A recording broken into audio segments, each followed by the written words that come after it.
Dati natatawa ko sa kasabihang, time is gold. Pero ngayon tumatanda na ako, na-realize ko, oo nga naman. Yung oras kayamanan. Pero kahit gaano pa rin tayo kayaman, hindi mo maibabalik yung mga oras na nawala.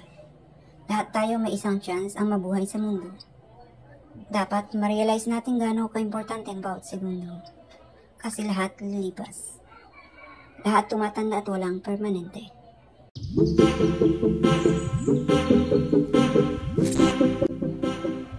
Life is short. Time is fast. No replay, no rewind, and